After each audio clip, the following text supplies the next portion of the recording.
Welcome to the Roller Coaster Ride of Parenting podcast. I'm Jenny. I'm Ben. And I'm Susanna. And we'll be your hosts as we discuss the highs and the lows of the parenting journey. We'll be having conversations based on the content from Susanna's book, A Childcare Expert's Guide to Enjoying Your Parenting.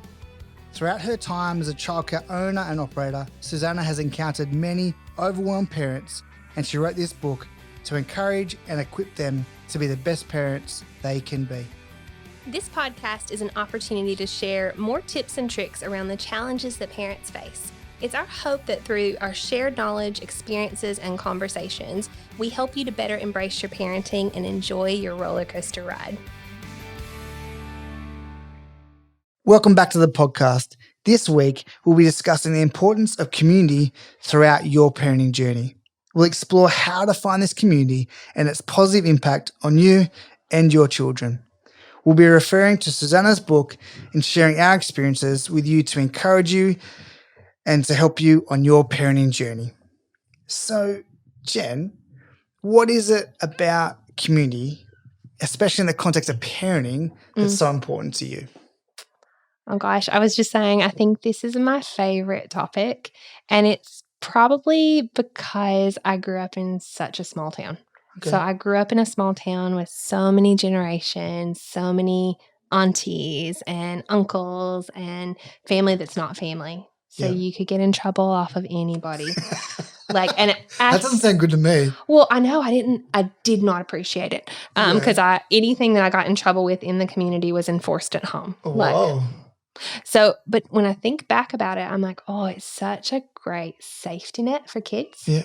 Like, it's such a beautiful safety net. And I think that, like, moving here and having my own kids, I really realized, like, that I needed to create that because we didn't have, like, you know, that natural, like, people I'd grown up with. I needed to intentionally make sure that my children had aunties, that they had adopted grandparents, that they had friends who are like family. So it was one of those things that I often think people say, you know, like, we're very family oriented in that it's me and my partner and my children, and we're self-sufficient. Mm-hmm. And I, like, in moms groups, I often hear that, and I've often went, I have no idea. I actually have no idea how to do this without at least 10 other people. And I think that's just what I've grown up with. That's a really big statement, because I think you're right. For a lot of people, we're getting more and more autonomous, or me and my own. Yeah. And that even the pressure to do it, just you and your partner raise your kids. But you just said you want 10 other people. Yeah. Can you flesh that out a little bit? Why do you want 10 other people to be part of your parenting journey? Well, I don't know. I was thinking about when I first had my babies, like, so when I first had Max and we moved to the coast, so we'd only been here about a year. We knew about 3 or 4 other families that we'd been lifelong friends with. We all moved up at the same time, so that was good. Yeah. But I do remember sitting, like, in parenting groups, and we're just tired. Like, it's just tired. And I remember, like, some moms that I did it with, they were like, oh, we've got to get, you know, so many things sorted. Like, everything needed to look presentable. Everything needed to be polished, like the best products, the best things, because you want to do your best. Yeah. And I remember thinking, like, I've never seen this without, like, someone coming over to make a meal or clean my microwave when it's dirty, or like the help that you need as a mom. Yeah. Like, and I think that was the first time I noticed, and I went, wow, I'm just so different. Because instead of, like, going, I want to present as a great parent, which it's not bad that you want to present as a great parent, but I just went the way I would do that as often. Like, my mother-in-law would come over and go, Jenny, your microwave. I'm like, you can please sort that for me, please. But that was your lived experience. That was my experience. Right? Yeah. Like, reflecting back to what you said before about the States, you were raised by a village, so that's normal. Like, it's kind of that why would you think anything but raising your kids with other adults? Because that's what you'd seen and experienced, and for you was a good thing, yeah? Well, it was so rich. Like, I just think I read an article a couple of weeks ago, and it was talking about lots of Indigenous cultures, like lots of that have mini mothers. Like, mini mothers is like this concept where, like, you could walk through certain communities and any mother would pick up a child and breastfeed them, which that's too far for me. Right. But too far. Too far into community. Yeah. But, like, that concept of, like, you know, they can talk to Auntie Susanna about how to manage their money, and they can talk to you about something in education, and they Not can money. talk. Not money, No. not money. But, like there's that wealth of I don't have to be good at everything. Yeah. I'm responsible to make sure my kids are safe and they're secure and they're loved. And then I know that different people love them and have got my back and that are teaching and they're keeping them safe. Like they can talk to different people about the things that different people are good at. Yeah. But even the practical stuff, like it's so much nicer to have people around and like fold the clothes with people, like pull the laundry off together, like have kids running around playing. Like it's just parenting so isolating. Yeah. So I don't know. I think that's why I love our little tribe of kids in our community now that all kind of any mom feeds them and they have snacks at different places. Like it's beautiful. Awesome, yeah, I don't know. I think part of the problem too is that society has made mums feel that they have to be able to do it all. And so then for them to ask somebody to help them is almost a sign for them of failure. Yeah. Or for somebody else to come in and offer the help, like when you said your mother-in-law would say, oh, Jenny, your microwave. A lot of girls would take offense to that instead of going, oh, great, can you clean it for me? Because they see that, oh, well, if somebody said that to me, then I'm a failure because I haven't been able to keep everything all the balls up in the air at once. And so I think, unfortunately, I don't know how it's happened. In some ways, I think, and this really tells you my age, but I think television has had a lot to do with it. Because back in the day when television first started, there was plenty of ads about the perfect housewife and the perfect mother, and she always had everything done. She always had, like, you can see old photos of it where they were always neat and tidy. They were always had this cute little apron on, and everything was perfect. And I think that was a lot behind why then people started to think, well, we have to be able to do it perfectly if we're going to be able to do it.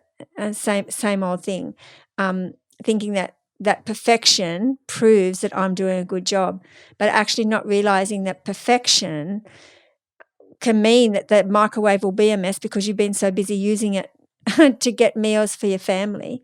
But somebody else can come in and go, can I clean that for you? Or they come in and say it's a mess and you go, well, can you clean it for me? That's still part of perfection. Having it all done ourselves really isn't perfection. It's just exhausting. Yeah, because I think that is the wanting things to appear perfect actually is very isolating. Yes, because people will not come over. You're not going to open your home. You're not going to open your life to people unless it looks the part that you think it should look. Yeah. So I think being really willing to come in, like, it's messy today, but you're really like, please help me. Like, that space is actually really lovely. Like, I remember when one of the things that like really shifted this for me was when Izzy was born, and she was born 6 weeks early, and I had crazy nesting going on. Like, you just want to get every I dotted, every duck in a row. And they said, oh, you're going in hospital tomorrow and you're not coming out without a baby. And I'm like, none of the things are done. So I had that night to decide what to do. And instead of staying up all night to do it all, my love of Post-its, which everybody knows, I put Post-its all across the wall, and I color coordinated them because I've got OCD. And I was like, the red ones were the most important. But heaps of people called me, like heaps of people that were in my neighborhood, that were at church, that were family, and they said, what can we help you with? And you know how when you're in a flurry, you're like, I don't even know. But I just went, okay, when you get to my house, there's a Post-it wall. Take a Post-it, take any Post-it, do the Post-its. And it was the nicest thing because when I got home, all the Post-its had been done. Like, that was the gift to me. And I just went, actually, I probably initially would have tried to do all the Post-its myself, but I couldn't. And I needed to be in hospital and I needed to be there for a number of weeks. Yeah. But like coming home and having a space, it was almost nicer that so many people had contributed versus me doing it myself. Because then every time I looked at it, some people actually wrote their names on them when they did it. So I went, oh, Juju cleaned my microwave. She's so good at that. And Joni did the toilets. I love her. And, all that space. So I don't know. There's a gift. And then for me to do that for people as well, like I often can say, hey, I really needed this. Can I help you? I don't know. Like, it's one of those, like, sometimes when you don't have the capacity and you don't have the ability to be perfect, it kind of breaks some of that perfectionism. I think what it also does, though, what you've done in that scenario, Jen, is that unintentionally you've actually blessed them while they're blessing you. And that's probably why they put on the post-it that they did it. Not because they wanted to be thanked, but because they wanted to let you know that they love you. But not only that, you've told them you love them by allowing them to do it and be a part of the process. And I think that's what's missing a lot.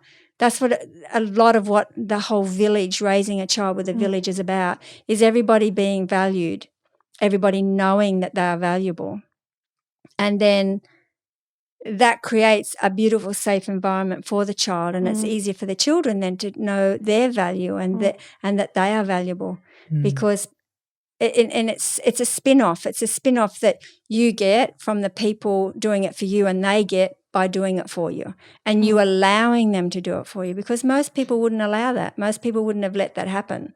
No, there's a vulnerability that goes along with that, right? So like you had to be vulnerable enough to let someone actually clean your microwave and do the bathroom, that sort of stuff. And I know you did know you're in a tight spot, so sometimes we're forced to do things we wouldn't normally do, but actually you still had the guts or whatever it was to actually be vulnerable. You felt safe enough. For whatever reason, you felt safe enough to be vulnerable. And I think mums today in particular, was reading Brené Brown's Daring Greatly, and she talks about shame. And the number 2 one is that women feel shame around parenting, and it's all about doing it all without breaking a sweat. And I thought about that whole line, doing it all without breaking a sweat, is that you have the capacity to do everything. And so if that is the thought running around in most women's mind, then it's all up to you. You're responsible to do everything.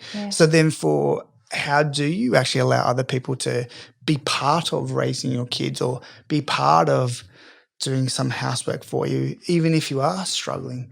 So that's so cool that you were able to create that space, Jen. But I think it's like such a I think it's Brené Brown as well, like that whole like vulnerability and shame, and like, is it being truly seen and truly known and loved in that vulnerability? So like when you have no guards down, it's just you, that really deep relationships start to form. And I think about those things, like I'm really grateful that we had almost that start with Is, because it made us need community. It made us need family.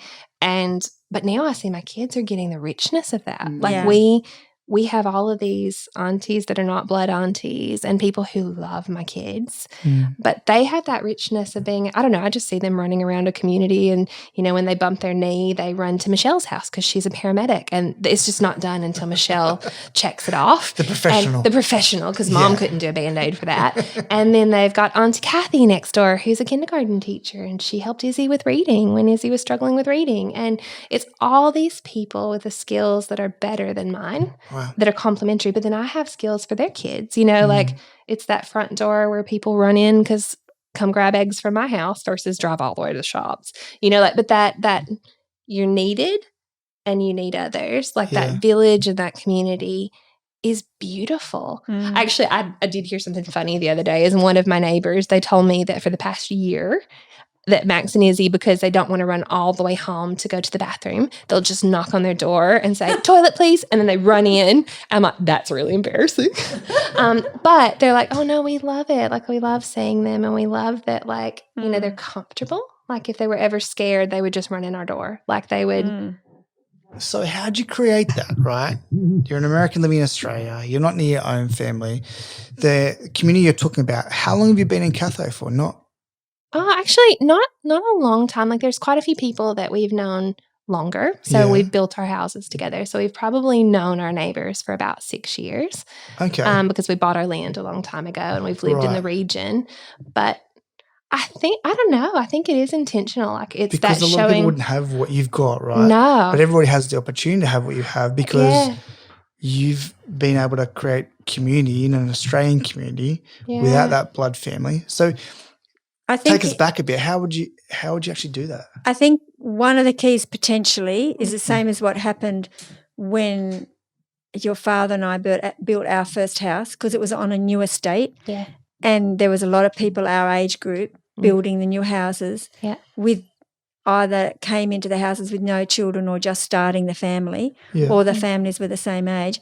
And so we connected with a lot. That was the one house that we connected with all our neighbours. We knew them all. Yeah, and we right. all knew each other. The kids, you probably don't remember because you were a lot younger, but the I kids remember went some to of the each kids. other's I don't remember house, any of the adults. went to each other's houses and stuff like that. And we would often, like rather than go to the shops, find out if, Elaine across the road had what I needed, if I'd run out of something and that sort of thing. I think in the environment where everybody's in a brand new estate and they're coming in together, it's completely different. It's much easier. Right. However, I do think, and do you think that's what helped you? I think so. I mean, and I think that we were one of the first families to move in.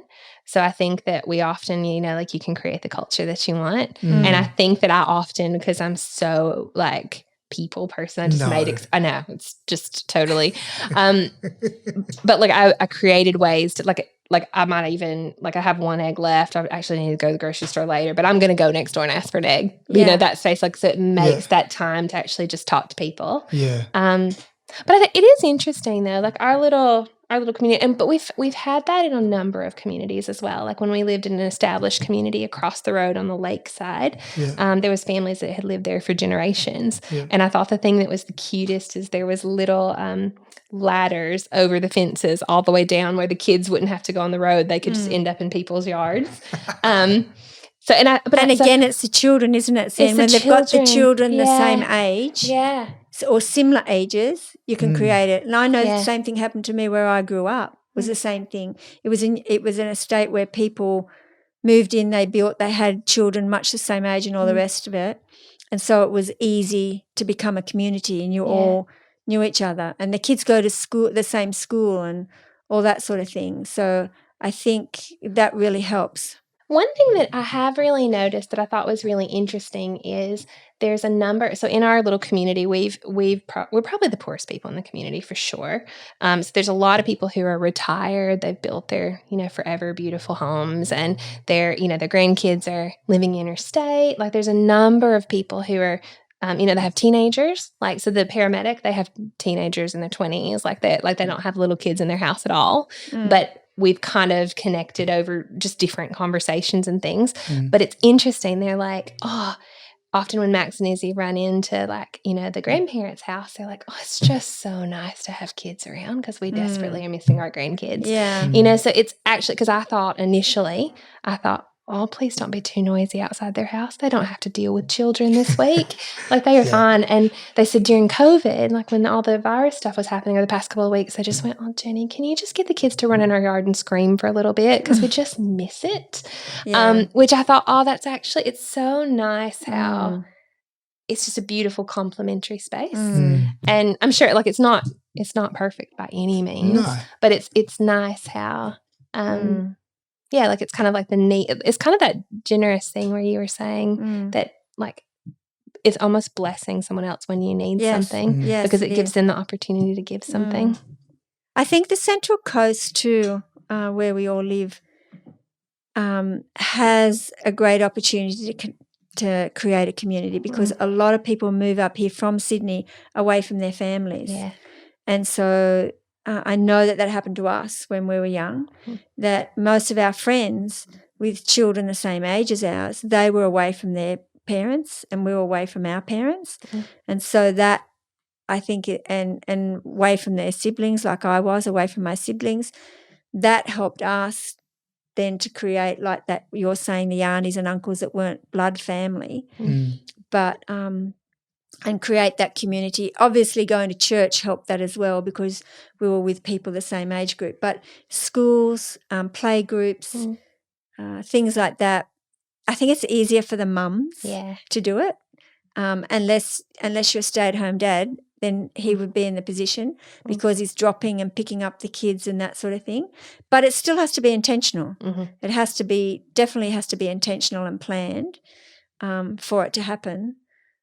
Yeah, and I don't think you actually have to have, like I know you said 10 and that's really. Oh, I just made I know. I'm just thinking it through because growing up, I did have a lot of auntie and uncles that weren't my family. I have good and bad memories of that, but I was thinking about for my own kids, they have a lot less of that.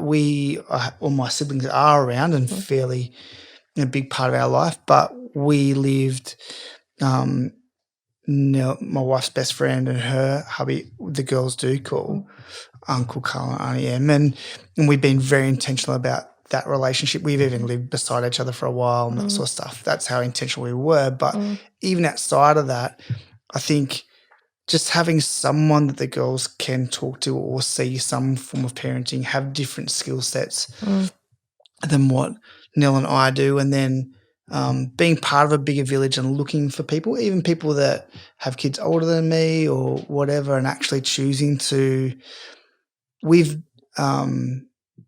Mum mentioned church, and I guess church has been a big part of our life, and finding people not thinking – knowing that I needed other people to be healthy voices in the girls' lives, I guess. And, and that can be challenging in any community, but I think it is that intentionality, like wanting people other than just Nell and I to be able, for the girls we are to talk to too. Like Nell and I are going to do dumb stuff sometimes. That's super helpful. If the girls can go talk to somebody other than us about how they're feeling. And I don't know how much they've done that, but we've tried to have healthy people that the girls could actually have those conversations with and to be deliberate about being in community with others. Yeah. For that to be a village. Like a village sounds like a big space. I was just thinking about, for me, it's probably my kids, that's probably been a smaller village even than what I was raised in, but we've still been quite deliberate about it. Yeah. Yeah. But I think the point that you're making, Ben, having other people to speak into your children's lives is so healthy, because it helps them not to have that insulated upbringing. And let's face it, a lot of the things that are happening in the world at the moment around racism and things like that, people can, and I know myself, I've got to be honest, when you have a insulated life, it's a lot easier to be racist, because you're not used to dealing with people that are different to you or different to the way you think. And sometimes as parents we can be nervous having people around our children that think differently to us and think that we can only have people that think the same or speak the same. As you know, I'm not... You definitely did that very well. There were definitely people that I called auntie and uncle that had very different opinions to you. Yeah. That's what I didn't like so much. But at the same time, what it does is it exposes you that there are people out there that are different, but they're still valuable, even though they might annoy you at times. But even that is part of the village. Yeah. Being part of a village is not just about all the warm and fuzzies. Yeah. It's actually about the awkwards. It's about the people saying and thinking things that you don't feel comfortable with, and you learning how to cope with that. And I think the village helps create resilience in children, because they are with people that are different to them. Yeah. And like I know a couple of times when you stayed with some of our friends when we were away, I remember one time you were a teenager and we picked you up and you were so glad to get picked up.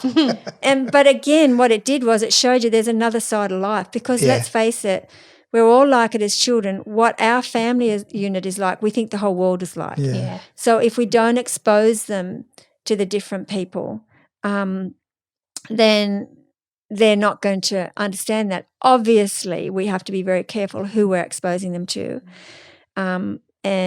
And we all know of sad stories where people have been abused by family members or close friends of the parents that they totally trusted. So we know we have to be careful. There's no question about that whatsoever. However, we can be careful, we can be vigilant and still have the village and have the opportunity for our children to be mixing with people that think differently and speak differently. And, you know, I guess one of the things is like, you know, I don't like swearing. And so it doesn't hurt for you kids when you're growing up to be around people that swore, and know that they were still valuable people. It's just something I don't feel comfortable with. I don't like it. I don't see the necessity of it. However, I mean, but even your own father's family would swear. And so that was a good thing for you kids to know, that those people were just as valuable, even though I didn't feel comfortable with swearing and I didn't let you swear, at least not in front of me. No, luckily that made me much more comfortable away from you swearing, so, you know, it's all good. So, and we don't swear in front of you to this day, so, you know, it's worked for you. And so, but that's just another example. of how it teaches you resilience. Yeah. Because you can be you and know you can be you, still totally valued and loved by me, because I know that you value me enough not to swear in front of me because I feel uncomfortable, but I'm also not naive enough to think that you don't swear full stop, and I also know that you're not a bad person if you swear.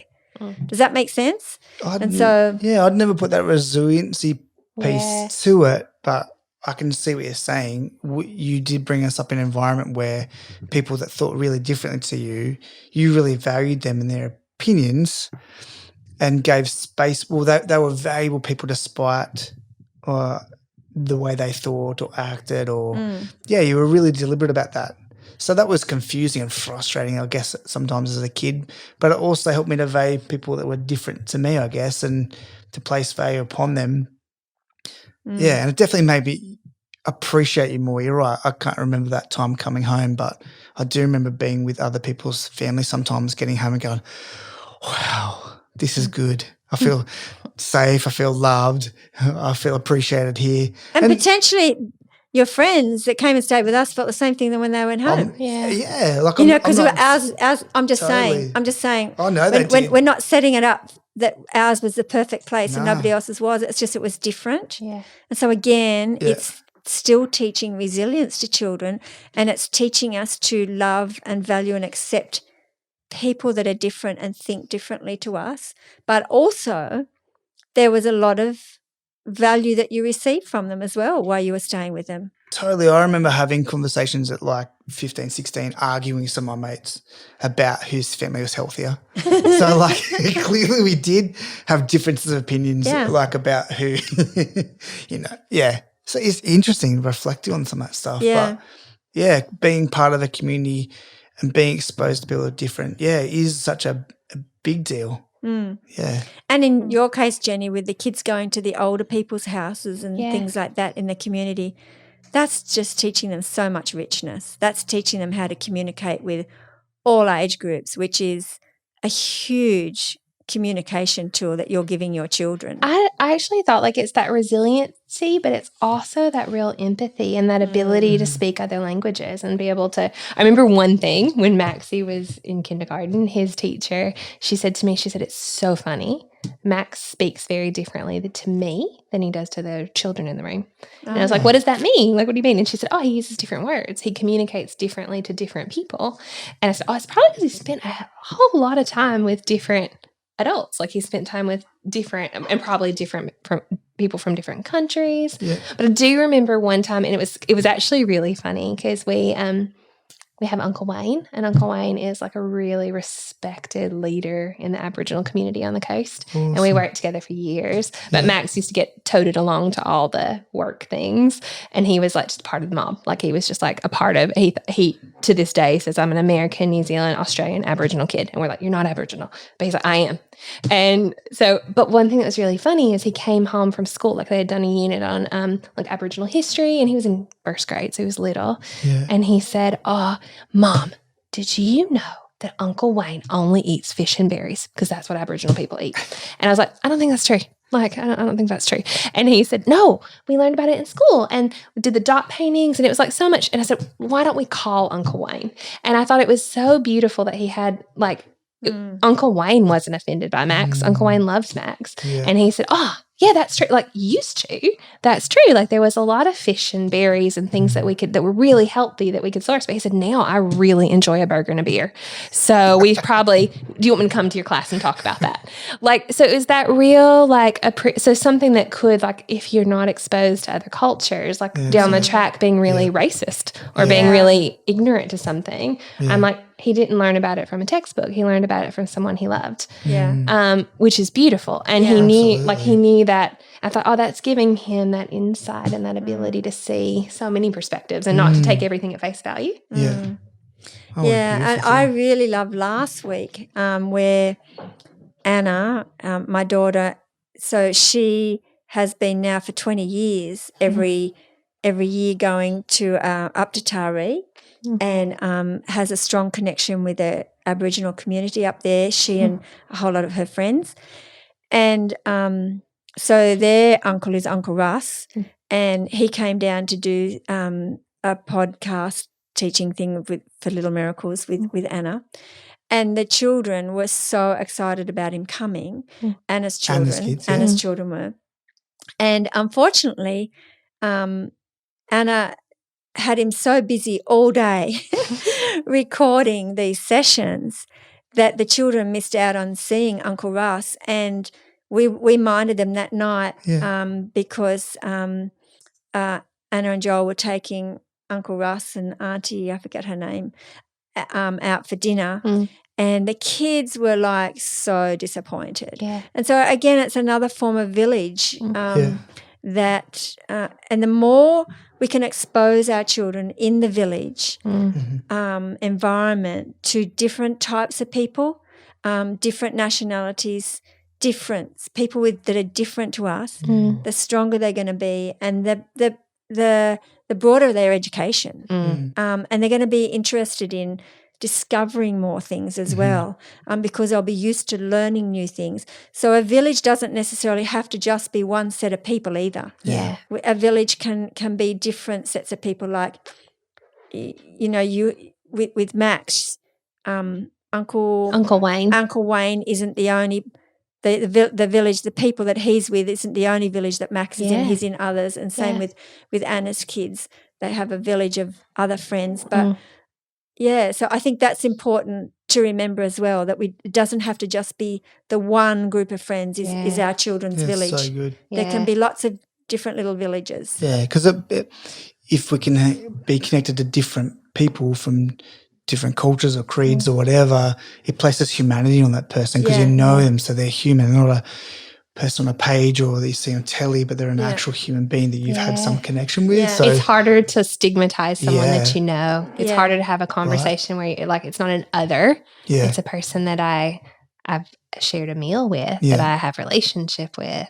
It's incredible for kids to be exposed to that. Yeah, and children don't have the preconceived ideas that we do when we first meet for the first time. Like I didn't meet Aboriginals until I was a lot older, and so I already have a whole lot of preconceived ideas about Aboriginals, whereas Max and Anna's children, that knowing them from very little ones, they don't have those preconceived ideas, so they can accept and learn from them so much quicker. But that's the same with anybody, not just with Aboriginals, but with anybody. Yeah. Yeah. It's a richness. Like I think that's one of the things that I early on was thinking, there's a richness to having so many cultures. Like I grew up in a culture that was quite like me, you know, so then here I'm like, one of our neighbors has taught us to make dumplings because they are from China, and their grandmother comes over and she actually doesn't speak English, but she helped Max and Izzy form their little hands. So she's like, no, not doing it right. Do it like, you know, so she'd redo it. So she taught them how to do that bit. And then there's Italian neighbors down the road who have taught us to make really good tomato sauce. And that's very specific things that they have. That's their family recipe. It was a gift to give us that. So there's so much of that I'm like, like Max and Izzy are 6 and 8, but I wonder how many more cultures and experiences and villages they'll be a part of. And not everybody has the opportunity for that for their children, but I think if people go looking for it, they'll be surprised how easy it is to find it. Now, obviously some communities, particularly outback Australia and all that, I could imagine would be difficult. But most cities, or Central Coast definitely is getting, it's still predominantly Caucasian people, but it's getting more other nationalities coming in, which is really good. But again, it has to be deliberate. It has to be intentional for parents to connect up. But that's why I love also about our Little Miracle Centres. We go out of our way to be teaching children about other cultures and people that have other cultures, have come from other cultures and customs. We get them to come in and teach the children about it. So it's not just us teaching them secondhand, but they can experience it, which I think is really, really important. So there's lots of ways we can all do it. Yeah, and I think with your kids, it doesn't have to be a huge amount of cultures either. But if you'll model your value of other cultures, of other people, to your kids, I think they'll pick that up. So like you modeled that being open to difference as a mum, and then Anna she lived that out in a different way to you, but it made it more natural for her then to actually connect with other cultures and then to create that space for her kids as well. Like our kids are watching us for how we are going to interact with people that are different to us. Or It's like a curiosity versus a fear. Yeah. You know, when you're constantly interested, good, you're Jenny. constantly Yeah. looking for, wow, I get to be friends with Ben. What can he offer me? Like, oh, it's something different than what Susanna offers. And then what can I offer you? But like, I think if people are unknown or cultures are unknown or experiences are unknown, then you kind of are a bit more reserved. Yeah. Do you place fear on the unknown or do you Yeah, place or is it curiosity on the unknown? Yeah. Yeah. That's great. really I've never powerful. thought of it that way, but it's true. So we've talked a lot about community today. What encouragement would you give to younger mums or even dads with their kids and what some things they could do to actually create space to grow in a community or to create a community? I guess, first of all, even going back to that fear or curiosity, it starts there because I think like in Jenny's situation when she went and had Izzy, she could have had fear that people were going to come into her house and find out that she hadn't had everything done and she wasn't as organised as that she would have liked to have been. So I think fear is a big part of it. We need to be humble. We need to be vulnerable because if we're going to create a situation where our children are in a village and with people that are different, then we are going to have to be vulnerable and they'll have to be vulnerable and we'll have to walk them through that. So I guess make the connections. It's actually much easier when the children are smaller. But any age group, I think, if you can connect with other parents that have children the same age, it's so much easier. It's a beautiful tool that all parents have that they could use. And I think deliberately connect with people that are different to you. We can often feel very comfortable being with the people that are the same as us, but I don't think it's the healthiest thing. We need people like that in our life, definitely. We need to be around people that develop us also as parents and our children. But to do that, unfortunately, you have to be with people that make you feel uncomfortable at times. If we're only with people that make us feel comfortable, which is what we tend to do, and I understand that because that's only natural, then we're not growing and we're not giving our children the opportunity to grow. So you have to be totally intentional about it, have to see the value of the teaching your children the resilience, understand what they're going to learn from it, I think. And if you can see that it's going to give them the resilience, it's going to expand their IQ, definitely, because they will have an interest to find out more information about things, which expands your IQ. So it'll help them physically, spiritually, and emotionally. But you have to be deliberate. So look for I think it's fabulous if parents even, like here on the Central Coast, there's the Coast Shelter where you can take the children to see and to help and to feed meals to those that live on the street. And you can do that in a safe environment because you're not walking up to somebody who's on the street you don't know from a bar of soap. But you can go into that Coast Community Shelter and you can offer your services and your children's services to serve the people meals. That would be absolutely amazing. I wished as a young mum I had have done that when I think about it, but I didn't. But it would have been great. So there's so many different ways we can do it. But I think first and foremost, you have to realise the benefit of it. Otherwise, you're not going to be intentional about it. And then you have to be vulnerable and step out and do it and know that it really is going to benefit your children immensely in so many areas of life and set them up for so much. They'll learn things there that they can't learn any other way, but being connected with people with you in that safe environment, you're there with them, you're connecting with the people. And, people that think differently, dress differently, look different, and also the ones that are similar to you, the ones that do think like you. Awesome. So from our conversation today, Jen, we've talked about a lot of pretty cool, powerful things. What is it that you'll take away from today in terms of, I think this is something you do really naturally when we talking just before the podcast, you said this is your favorite topic. Is there anything that you'll go away and actually think about some more, or is there anything you learned from today? I don't know. I think often, like when we have the conversations, you know, like when you're an autopilot, like are the things you do, you know, and to be honest, it's probably the balance in it. Like our home can be incredibly open, and sometimes like maybe we need to be more shut.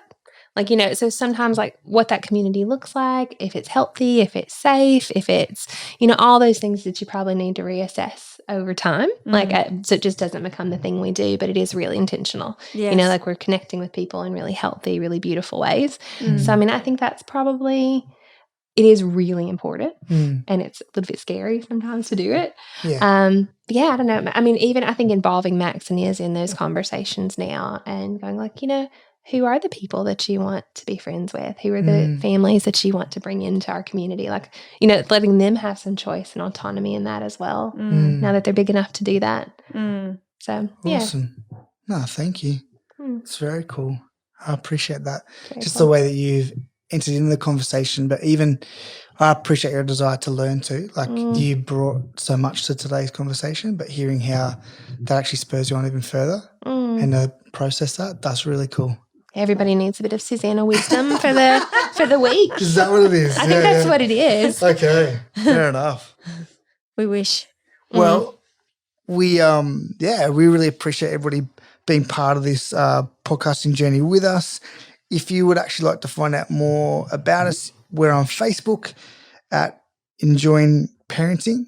We're on Instagram at Enjoy Parenting AU. You can also go to our website, which is www.enjoyingparenting.com.au. So, thanks for being here today. We'll return shortly for our second season where we're going to interview a whole bunch of amazing people and learn from them.